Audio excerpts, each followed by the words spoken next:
Testing validation सब complete हो गया है और वो उनके इंडक्शन के अंडर प्रोसेस है।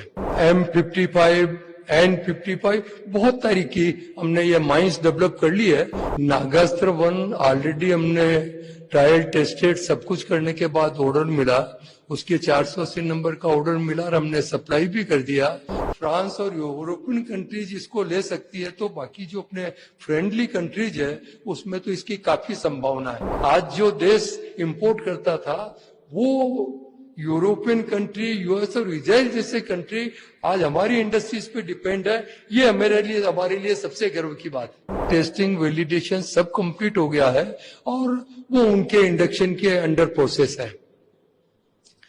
इसके साथ साथ में हमने अपनी जो काफी तरह की जो माइंस है ऐद्रुसी, तो ऑलरेडी जो डीआरडीओ की टेक्नोलॉजी, लेकिन हमने अपने से तांडव, M55 N55 बहुत सारी की हमने ये माइंस डेवलप कर ली है। लेकिन ये ऑलरेडी जो हमने सो मोटो प्रपोजल दिया था तो ये कंसिडरेशन में, लेकिन हमने जो सुना है कि तांडव, भूमास्त्र, ये ज्यादा से ज्यादा 1-2 महीने के अंदर इसकी RFI निकल जाएंगे। सर, जब general Dwivedi, army chief general Upendra Dwivedi ने अपनी प्रेस कॉन्फ्रेंस की तो उन्होंने बोला कि लॉयटरिंग म्यूनिशन के क्षेत्र में देश में जो प्राइवेट सेक्टर है उसने काफी अच्छा काम किया है।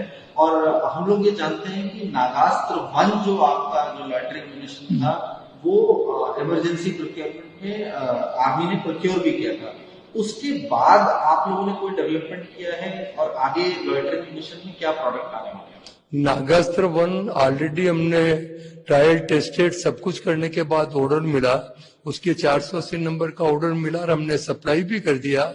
उसके अलावा नागास्त्र 1A और B जो कुछ फोर्सेस को वो ऑलरेडी हमने सप्लाई कर दिए, लेकिन उसके बाद में नागास्त्र 2 और नागास्त्र 3 वो भी ऑलरेडी डेवलप कर ले, लेकिन उसका अभी तक फिलहाल ऑर्डर मिलना है। इसी प्रकार हमने MRPK और काम कैनिस्टर लॉन्च, ये दोनों हमने अपने तैयार कर लिए, जिसकी RFP आ गई, SOP ये मिल गया है, लेकिन जो आर्म फोर्सेस में इंडक्ट करना बाकी है। और ये MRPK और काम दोनों ये लॉयटरिंग म्यूनिशन है आपको? हाँ, ये दोनों वेपनाइज जितने भी हमारे UAS है, जितने भी सिस्टम्स हैं, वो हम केवल वेपनाइज जो सिस्टम है उसी के अंदर हम कर रहे हैं। बाकी ज्यादातर जो जैसे सर्वाइलेंस, ट्रांसपोर्ट, एग्रीकल्चर, हमारा केवल फोकस केवल वेपनाइज ड्रोन एंड UAS पे है। प्रधानमंत्री जी ने आज जो आपकी फैसिलिटी में 2-3 नई फैसिलिटीज का लॉन्च किया, उनके बारे में आप बताइए।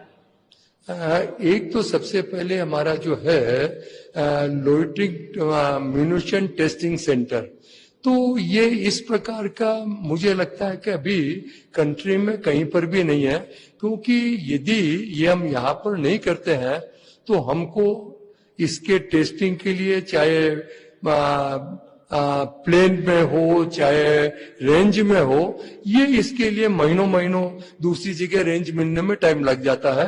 तो हमने ये निश्चित किया कि यदि हमको इस US के सेक्टर में यदि आगे आना है और अपना टाइम पे यदि हमको कमिटमेंट जो हमारा उसको पूरा करना है, तो ये जब तक फैसिलिटी नहीं होंगी, जब तक ये मुश्किल होगा, तो हमने ये पूरा का पूरा ये लॉयटरिंग म्यूनिशन सेंटर का ये किया है।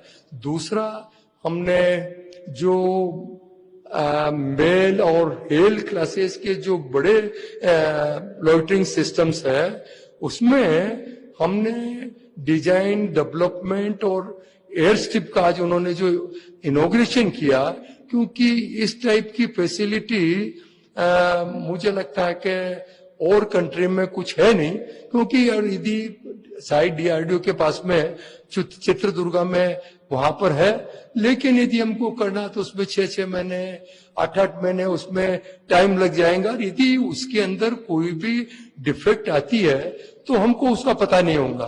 तो इसीलिए हमने निश्चित किया कि भाई यदि हमको ये UAV क्लासेस और बड़े UAS के अंदर अपने जब तक फैसिलिटी सेटअप नहीं करेंगे तो इसमें आगे कुछ कर पाना संभव नहीं होगा।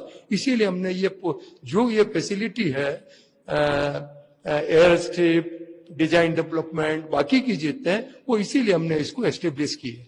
और सर आखिरी सवाल आपसे, जैसे आप लोग Pinaka rockets multi barrel rocket launcher system पे और उसके रॉकेट्स पे काफी काम करते हैं। पिनाका एक एक्सपोर्ट की सक्सेस स्टोरी है और आर्मीनिया जैसी कंट्रीज उसे ले भी चुकी है। आगे आप देख रहे हैं कोई और एक्सपोर्ट ऑर्डर्स की संभावना आप इसमें आपको नजर आती है? काफी कंट्रीज का, चाहे वो स्पेन हो, फ्रांस हो, बाकी बहुत सारी कंट्रीज की क्वेरी चल रही है, लेकिन उसका डिटेल बता पाना मेरे लिए ठीक नहीं होगा। लेकिन यह जरूर है कि जो पिनाका जो टोटल अपने इंडिजिनाइजेशन डेवलप और ये प्रोडक्ट है, ये अपने आप में इस रेंज का, इस कोस्ट में अपने आप में बहुत अच्छा ये सिस्टम है। और इसकी मुझे लगता है कि जब फ्रांस और यूरोपियन कंट्रीज इसको ले सकती है तो बाकी जो अपने फ्रेंडली कंट्रीज है उसमें तो इसकी काफी संभावना है। एक सवाल आपके एक्सप्लोजिव्स इंडस्ट्री से जुड़ा हुआ। एक्सप्लोजिव्स के क्षेत्र में सोलर इंडस्ट्रीज काफी बड़ी थी, लेकिन पिछले कुछ सालों में हमने देखा कि सोलर ने काफी इन्वेस्टमेंट्स किए हैं और अपनी फैसिलिटी को डिफेंस में काफी बढ़ाया है। उसके कैसे आपके मन में विचार आया और क्या प्रेरणा रही? देखिए, मैंने अपने जो लाइफ है कैरियर एक्सप्लोजिव से स्टार्ट किया, एक किराए की मैगजीन लेके, और उसके बाद में डीलरशिप ट्रेडिंग से शुरू किया। फिर 95-96 में स्मॉल स्केल में एक छोटी सी इंडस्ट्री लगाई जिसमें मेरे से ही 17 आदमी थे। तो 95 में लगाने के बाद में 2004 तक 5 तक we become as a largest manufacturer and exporter of the explosive.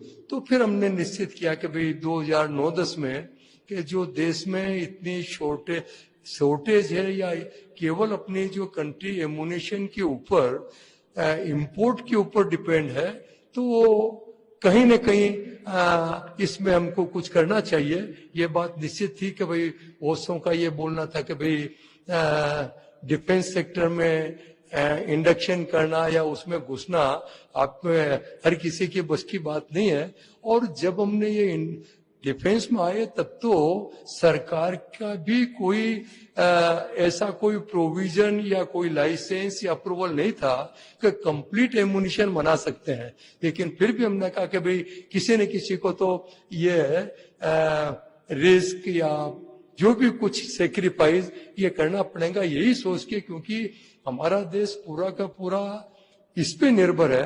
और जैसा कि आपको पता कि जैसे हाई एनर्जी मटेरियल HMX और ये है, ये 100% इंपोर्ट होता था। मतलब छोटी से छोटी चीज के लिए जो मतलब वार हेड, आपको तो ज्यादा पता है कि भाई रॉकेट हो, मिसाइल, एयर बम, जितने भी अपने जो लेथल सिस्टम्स है उसमें इसका सबसे इम्पोर्टेंट ये पार्ट है। लेकिन इसके लिए हम इंपोर्ट पर डिपेंड थे, चाहे स्वीडन हो, रशिया हो। लेकिन फिर हमने डिसाइड किया कि इसमें कैसा भी हो, ये है प्रोडक्शन हमको अपने देश में होना चाहिए। हमने कोशिश की कि भाई DRDO से उनके पास एक छोटा सा यूनिट था TBRL चंडीगढ़ में, लेकिन 2 साल कोशिश करने के बाद भी somehow their reservation or limitation, finally we got the letter that we cannot provide you the technology due to the strategic product. फिर भी हमने देखा कि भाई जब ये नहीं है तो फिर हमने क्योंकि सबसे अच्छी टेक्नोलॉजी बोफोर्स की है इसके अंदर हाई एनर्जी मटेरियल में, तो हमने स्वीडन से जो वहाँ के साइंटिस्ट, जो डायरेक्टर R&D और बाकी के जो थे, उन आदमियों से हमने कांटेक्ट किया। वो उस समय पे, आज के करीब 14 साल पहले, हमने वो उनको 22 लाख रुपए पर मंथ के हिसाब से हमने सैलरी देके उनको लाए। और आज उनकी वजह से हम जो ये हमारा जो हाई एनर्जी HMX का प्लांट है, it is the largest in the world. और आज जो पहले हम पूरे इंपोर्ट पर डिपेंड थे, आज की तारीख में इजराइल, यूएस, फ्रांस, जर्मनी और यूरोपियन कंट्रीज को एक्सपोर्ट कर रहे हैं। ये मतलब हमारे लिए केवल हमारी सोलर इंडस्ट्रीज की बात नहीं है, ये देश के लिए अपने आप गर्व की बात है कि आज जो देश इंपोर्ट करता था